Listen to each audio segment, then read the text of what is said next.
Nabi Hud alaihi salam adalah manusia pilihan dari Allah Subhanahu wa Ta'ala yang diutus kepada kaum Ad. Kaum Ad merupakan kaum yang berdusta dan ingkar kepada Allah Subhanahu wa Ta'ala sepeninggal Nabi Nuh alaihi salam setelah selamat dari bencana banjir yang saat itu melanda bumi. Kaum Ad dikenal sebagai kaum yang memiliki postur tubuh yang besar, kekar dan gagah. Syekh Ka'ab al-Ahbar mengatakan bahwa Nabi yang diutus setelah Nuh alaihi salam adalah Nabi Hud alaihi salam. Dia adalah Hud bin Abdullah bin Aush, salah satu anak Sam. Dia termasuk bagian dari kabilah Ad. Mereka adalah orang-orang Arab yang menempati Al-Ahqaf, yaitu sebuah pegunungan pasir yang terletak di daerah Yaman antara Oman dan Hadramaut yang dekat ke Laut Asin. Kabilah-kabilah ini dipimpin oleh seorang raja bernama Jalijan yang tingginya sekitar 100 siku. Oleh karena itu, ketika berdiri dia bisa menutupi matahari dari bumi, dan ketika dia meletakkan lengannya di atas sebuah gunung, dia bisa menghancurkannya dari semua sisinya. Syekh Wahab bin Munabbih mengatakan bahwa tinggi dari postur laki-laki kaum Ad adalah 100 siku dan yang paling pendeknya seukuran 60 siku. Mereka belum mencapai dewasa kecuali setelah berumur 100 tahun. Mereka bisa mencapai umur lebih dari 400 tahun. Tidak pernah terlihat orang-orang kalangan mereka yang meninggal dan belum pernah ditemukan jenazah. Ukuran kepala mereka kira-kira sebesar kubah yang besar. Mereka adalah kaum yang kejam dan menyembah selain Allah. Syekh Wahab bin Munabbih mengatakan, 60 orang laki-laki dari kaum Musa pernah berteduh di dalam tengkorak kepala seorang laki-laki dari kaum Amalakoh. Zaid bin Aslam mengatakan, aku pernah melihat seekor serigala beserta anak-anaknya sedang berkumpul dalam kelopak mata seorang laki-laki dari kaum Amalakoh. Dan aku pernah menimbang satu gigi gerahamnya, ternyata beratnya mencapai 10 kati, kira-kira 6 kilogram. Wahab bin Munabbih mengatakan, ketika kejahatan kaum itu kian memuncak, Allah mengutus Hud alaihi salam kepada mereka saat dia berumur 40 tahun. Jibril turun kepadanya dan berkata, sesungguhnya Allah telah mengutusmu kepada kaum Ad. Berilah mereka peringatan dan beritahukanlah mereka bahwa aku, yakni Allah, telah memberi mereka tempo yang lama, dan mereka telah aku beri kekuatan yang belum pernah diberikan kepada siapapun sebelum mereka. Aku jadikan mereka para pembesar yang menguasai emas dan menjadikan mereka sebagai orang yang paling panjang umurnya. Datanglah kepada mereka dan serulah mereka untuk bertauhid agar mereka kembali dari menyembah berhala kepada menyembah Allah. Nabi Hud alaihi salam datang kepada mereka pada waktu hari raya mereka. Di sana, para pembesar sedang berkumpul dan Raja Jalijan duduk di atas ranjang yang terbuat dari emas. Kepalanya memakai mahkota bertahtakan permata yang megah. Mereka tidak menyadari apapun kecuali suara Hud yang mengatakan, wahai orang-orang, beribadahlah kalian kepada Allah, Tuhanku dan Tuhan kalian. Kalian tidak memiliki Tuhan kecuali Dia. Berhala-berhala yang kalian sembah selain Allah ini adalah menyebabkan kaum Nuh sebelum kalian ditenggelamkan. Ketika Raja Jalijan melihatnya, dia berkata, celaka engkau wahai Hud, apakah engkau menyangka dengan kelompok kami dan kukuhnya kekuatan kami ini bisa mengalahkan kami dengan pertanyaan-pertanyaan tersebut? Tidak tahukah engkau bahwa setiap sehari semalam 1000 anak kami terlahir? Tatkala Hud merasa bosan mengajak mereka untuk mengisahkan Allah, tetapi mereka tidak mendengarkannya, dia memohon kepada Allah agar wanita-wanita mereka dimandulkan, sehingga pada tahun itu tidak ada satupun wanita yang hamil. Mereka mengadukan hal tersebut kepada Raja Jalijan. Mereka berkata, sesungguhnya Hud telah membuat istri-istri kami mandul. Kami khawatir apa yang dikatakannya itu memang benar. Kemudian Allah mewahyukan kepada Hud, kabarkanlah kepada kaummu agar mereka beriman kepadaku. Jika mereka tetap tidak beriman, maka aku akan kirimkan kepada mereka angin yang membinasakan. Ketika mereka mendengar kabar itu dari Hud, mereka melemparinya dengan batu. Nabi Hud tetap mengajak mereka selama 70 tahun, dan di saat itu mereka terus-menerus melemparinya dengan batu.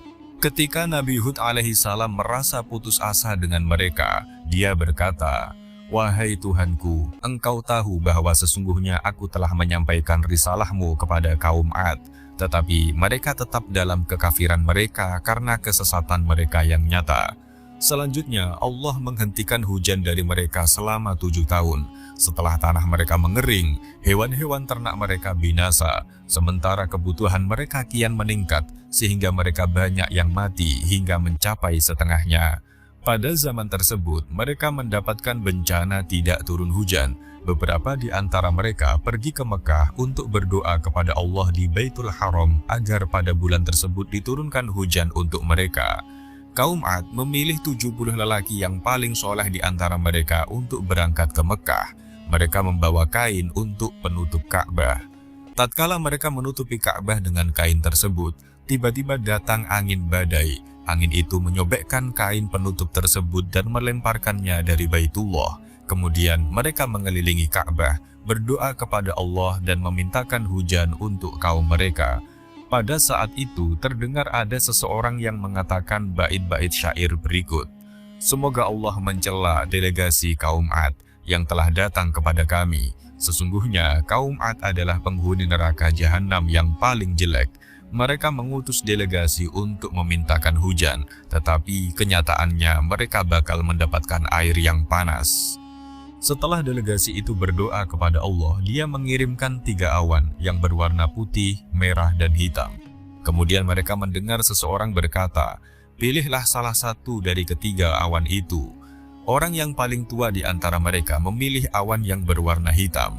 Dia menyangka awan tersebut akan membawa hujan, lalu Allah menggiring awan tersebut ke negeri mereka. Maka tatkala mereka melihatnya, mereka bergembira dan berkata, "Inilah awan yang akan menurunkan hujan kepada kami." Syekh Wahab bin Munabih mengatakan, Allah memerintahkan kepada malaikat yang bertugas mengurusi angin untuk membukakan katup angin yang membinasakan dari dasar bumi.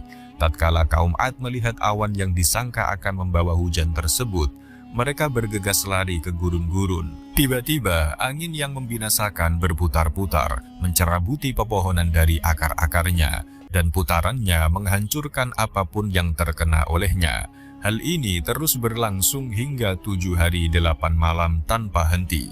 Ketika kaum Ad melihat hal itu, mereka buru-buru pergi dan masuk ke rumah mereka masing-masing.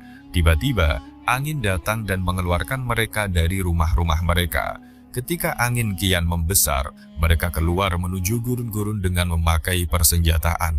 Mereka berdiri dan berkata, "Kami akan menghadang angin dengan kemampuan dan kekuasaan kami." Tiba-tiba angin datang merenggut 7 jiwa yang paling besar postur tubuhnya dan paling kuat di antara mereka. Angin tersebut melemparkan seseorang laki-laki ke udara sekitar 20 siku, kemudian ia melemparkannya ke bumi. Pada waktu itu, mereka mati bergelimpangan seakan-akan mereka adalah tunggul pohon kurma yang telah lapuk. Angin bisa masuk ke dalam baju salah seseorang di antara mereka, dan kemudian membawa dan melemparkannya ke tanah sehingga terjungkal mati. Kemudian Allah menurunkan kepada mereka hujan kerikil yang telah dipanaskan dengan api. Mereka terus mengalami hal itu selama 40 hari. Tetapi Allah tetap membiarkan ruh mereka berada dalam jasad mereka, sehingga azab mereka terasa begitu lama. Seseorang yang beriman melewati mereka dan mendengarkan rintihan mereka dari dasar pasir. Diriwayatkan ketika angin yang membinasakan dikirimkan ke bumi, Hud tidak keluar dari tengah-tengah kaumnya. Para nabi yang lain apabila diturunkan azab kepada kaumnya, suka keluar dari tengah-tengah kaumnya. Sementara Nabi Hud dan orang-orang yang beriman bersamanya, tidak. Tetapi sedikit pun angin tidak mencederai mereka. Orang yang beriman dari mereka duduk berdampingan dengan orang kafir tidak lebih dari 1 langkah. Ketika angin yang membinasakan menerpa orang yang beriman, dia hanya merasakan terhembus oleh semilir angin yang menyegarkan.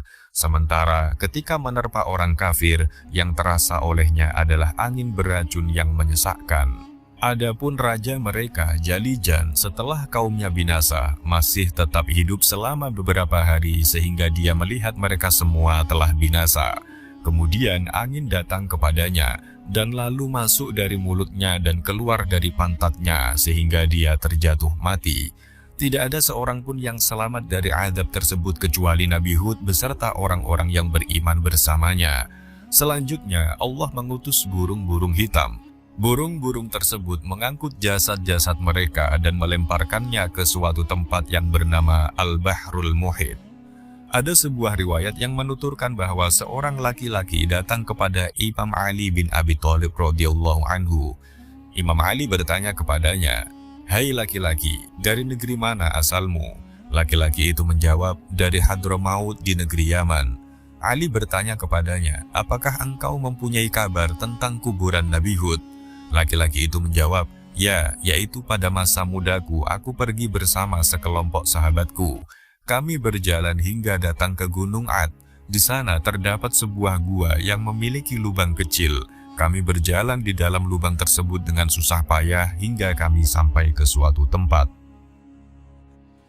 Tiba-tiba kami melihat sebuah dipan dari emas. Di atasnya ada seorang mayat lelaki berbalutkan kain kafan yang lusuh. Ketika aku raba badannya, ternyata dia tidak membusuk dan keadaannya tidak berubah. Aku mengamatinya, ternyata dia adalah seorang laki-laki yang matanya luas, alisnya tebal, kedua pipinya halus, bibirnya tipis, jambangnya panjang, dan di bawah kepalanya terdapat sebuah lembaran terbuat dari pualam putih. Di atasnya tertulis, "Ini adalah Hud, Nabi Allah yang telah diutus kepada kaum Ad, tetapi mereka mendustakannya sehingga Allah menghukum mereka dengan angin yang membinasakan dan tidak ada seorang pun dari mereka yang tersisa." Sebagaimana dijelaskan di awal, Ad adalah nama bapak suatu suku yang hidup di Jazirah Arab di suatu tempat bernama Al-Ahqaf, terletak di utara Hadramaut antara Yaman dan Oman dan termasuk suku yang tertua sesudah kaum Nabi Nuh, serta terkenal dengan kekuatan jasmani dalam bentuk tubuh-tubuh yang besar dan raksasa. Mereka dikaruniai oleh Allah Subhanahu wa Ta'ala tanah yang subur dengan sumber-sumber airnya yang mengalir dari segala penjuru, sehingga memudahkan mereka bercocok tanam untuk bahan makanan mereka dan memperindah tempat tinggal mereka dengan kebun-kebun bunga yang indah-indah. Berkat karunia Allah Subhanahu wa Ta'ala itu, mereka hidup menjadi makmur, sejahtera, dan bahagia, serta dalam waktu yang singkat mereka berkembang biak dan menjadi suku yang terbesar di antara suku-suku yang hidup di sekelilingnya. Sebagaimana dengan kaum Nabi Nuh, kaum Hud ialah suku Ad ini adalah penghidupan rohaninya tidak mengenal Allah yang Maha Kuasa pencipta alam semesta. Mereka membuat patung-patung yang diberi nama Somud dan Al-Hattar, dan itu yang disembah sebagai Tuhan mereka yang menurut kepercayaan mereka dapat memberi kebahagiaan, kebaikan, dan keuntungan serta dapat menolak kejahatan, kerugian, dan segala musibah.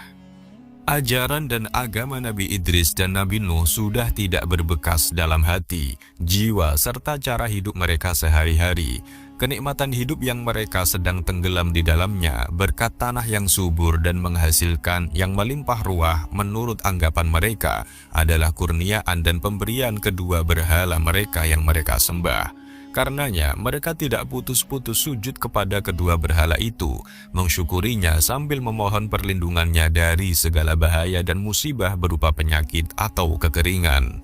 Sebagai akibat dan buah dari akidah yang sesat itu, pergaulan hidup mereka menjadi dikuasai oleh tuntutan dan dipimpin iblis laknatullah, di mana nilai-nilai moral dan akhlak tidak menjadi dasar penimbangan atau kelakuan dan tindak tanduk seseorang, tetapi kebendaan dan kekuatan lahiriahlah yang menonjol, sehingga timbul kerusuhan dan tindakan sewenang-wenang di dalam masyarakat di mana yang kuat menindas yang lemah, yang besar memperkosa yang kecil, dan yang berkuasa memeras yang di bawahnya. Sifat-sifat sombong, congkak, iri hati, dengki, hasud, dan benci-membenci yang didorong oleh hawa nafsu, merajalela, dan menguasai penghidupan mereka, sehingga tidak memberi tempat kepada sifat-sifat belas kasihan, sayang menyayang, jujur, amanah, dan rendah hati. Demikianlah gambaran masyarakat suku Ad tatkala Allah Subhanahu wa Ta'ala mengutuskan Nabi Hud sebagai nabi dan rasul kepada mereka. Sudah menjadi sunnatullah Subhanahu wa Ta'ala sejak diturunkan Adam ke bumi bahwa dari masa ke masa jika hamba-hambanya sudah berada dalam kehidupan yang sesat, sudah jauh menyimpang dari ajaran-ajaran agama yang dibawa oleh nabi-nabinya, Diutuslah seorang Rasul yang bertugas untuk menyegarkan kembali ajaran-ajaran nabi-nabi yang sebelumnya, mengembalikan masyarakat yang sudah tersesat ke jalan lurus, dan mencuci bersih jiwa manusia dari segala tahayul dan syirik, menggantinya dan mengisinya dengan iman tauhid dan akidah yang sesuai dengan fitrah. Demikianlah maka kepada suku Ad telah dimabukkan oleh kesejahteraan hidup dan kenikmatan duniawi, sehingga tidak mengenal Tuhannya yang memberikan karunia itu semua. Akhirnya diutuskan kepada mereka Nabi Hud, seorang yang berasal dari suku mereka sendiri, yaitu dari keluarga yang terpandang dan berpengaruh. Beliau terkenal sejak kecil dengan kelakuan yang baik, budi pekerti yang luhur, dan sangat bijaksana dalam pergaulan dengan teman-temannya. Nabi Hud memulai dakwahnya dengan menarik perhatian kaumnya, suku Ad, terhadap tanda-tanda wujudnya Allah Subhanahu wa Ta'ala yang terdapat pada alam sekitar mereka. Beliau mengingatkan bahwa Allah Subhanahu wa Ta'ala lah yang menciptakan mereka semua dan mengurniakan berbagai kenikmatan hidup, seperti tanah yang subur, air yang mengalir, serta tumbuh-tumbuhan yang tegak dan kuat. Dialah yang seharusnya mereka sembah, bukan patung-patung yang mereka buat sendiri. Sebagai manusia, mereka adalah makhluk Tuhan yang paling mulia, dan tidak sepatutnya merendahkan diri dengan sujud menyembah batu-batu yang sewaktu-waktu dapat mereka hancurkan sendiri dan hilangkan dari pandangan. Disampaikan oleh Nabi Hud bahwa dia adalah utusan Allah Subhanahu wa Ta'ala yang diberi tugas untuk membawa mereka ke jalan yang benar, yaitu beriman kepada Allah Subhanahu wa Ta'ala yang menciptakan mereka, yang menghidupkan dan mematikan mereka, serta memberi rizki atau mencabutnya dari mereka. Nabi Hud tidak mengharapkan imbalan atau balasan atas usahanya dalam memimpin dan membimbing mereka ke jalan yang benar. Dia hanya menjalankan perintah Allah Subhanahu wa Ta'ala dan memperingatkan mereka bahwa jika mereka terus menutup telinga dan mata terhadap ajakan dan dakwahnya, mereka akan ditimpa azab dan dibinasakan oleh Allah Subhanahu wa Ta'ala.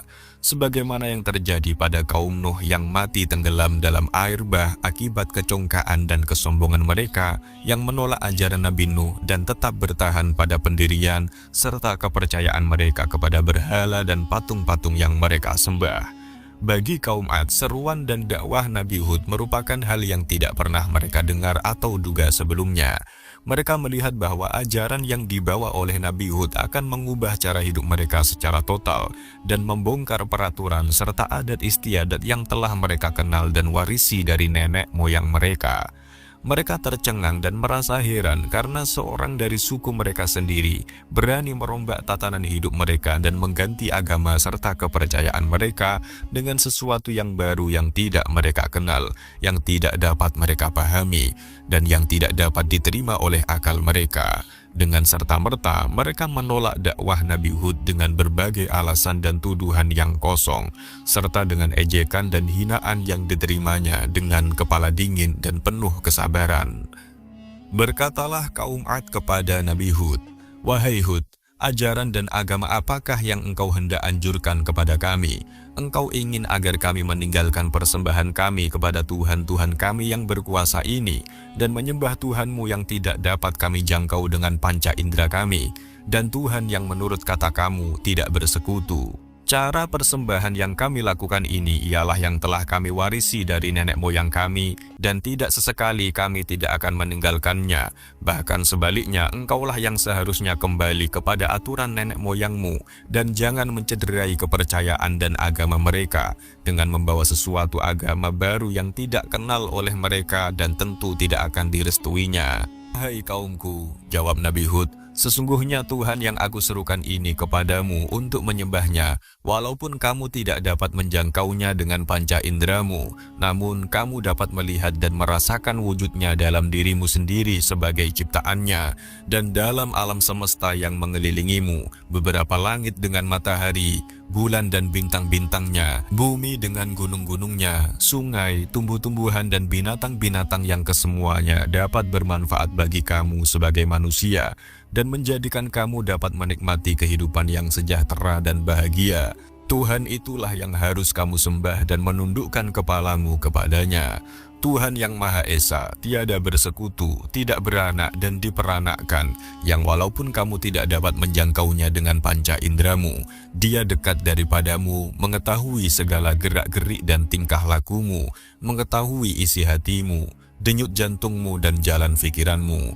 Tuhan itulah yang harus disembah oleh manusia dengan kepercayaan penuh kepada keesaannya dan kekuasaannya, dan bukan patung-patung yang kamu perbuat pahat dan ukir dengan tangan kamu sendiri, kemudian kamu sembah sebagai Tuhan, padahal ia suatu barang yang tidak dapat berbuat sesuatu yang menguntungkan atau merugikan kamu. Alangkah bodohnya dan dangkalnya pikiranmu jika kamu tetap mempertahankan agamamu yang sesat itu dan menolak ajaran dan agama yang telah diwahyukan kepadaku oleh Allah, Tuhan yang Maha Esa itu. Wahai Hud, jawab kaumnya, gerangan apakah yang menjadikan engkau berpandangan dan berfikiran lain daripada yang sudah menjadi pegangan hidup kami sejak dahulu kala, dan menjadikan engkau meninggalkan agama nenek moyangmu sendiri, bahkan sehingga engkau menghina dan merendahkan martabat Tuhan-Tuhan kami, dan memperbodohkan kami dan menganggap kami berakal sempit dan berfikiran dangkal. Engkau mengaku bahwa engkau terpilih menjadi Rasul, pesuruh oleh Tuhanmu untuk membawa agama dan kepercayaan baru kepada kami, dan mengajak kami keluar dari jalan yang sesat menurut pengakuanmu, ke jalan yang benar dan lurus. Kami merasa heran dan tidak dapat menerima oleh akal kami sendiri bahwa engkau telah dipilih menjadi pesuruh Tuhan. Apakah kelebihanmu di atas seseorang daripada kami? Engkau tidak lebih tidak kurang adalah seseorang manusia biasa seperti kami. Hidup, makan, minum, dan tidur tiada bedanya dengan kami. Mengapa engkau yang dipilih oleh Tuhanmu? Sungguh, engkau menurut anggapan kami seorang pendusta besar, atau mungkin engkau berpikir tidak sehat karena terkena kutukan Tuhan-Tuhan kami yang selalu engkau ejek dan engkau hina.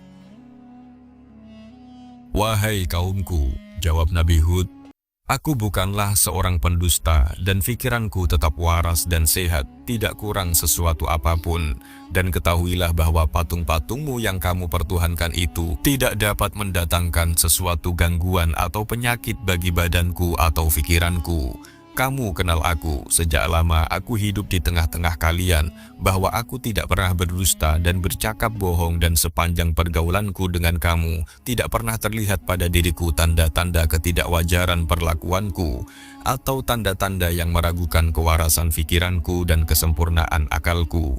Aku adalah benar pesuruh Allah Subhanahu wa Ta'ala yang diberi amanat untuk menyampaikan wahyunya kepada hamba-hambanya yang sudah tersesat kemasukan pengaruh ajaran iblis laknatullah, dan sudah jauh menyimpang dari jalan yang benar yang diajarkan oleh nabi-nabi yang terdahulu, karena Allah Subhanahu wa Ta'ala tidak akan membiarkan hamba-hambanya terlalu lama terlantar dalam kesesatan dan hidup dalam kegelapan tanpa diutuskan seorang Rasul yang menuntun mereka ke jalan yang benar dan penghidupan yang diridhoi Allah.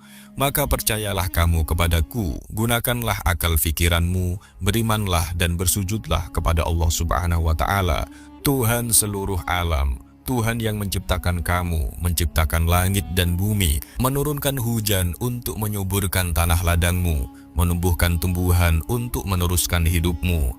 Bersembahlah kepadanya dan mohonlah ampun atas segala perbuatan salah dan tindakan sesatmu, agar Dia menambah rizkimu dengan kemakmuran hidupmu, dan terhindarlah kamu dari azab dunia sebagaimana yang telah dialami oleh kaum Nuh dan kelak azab di akhirat.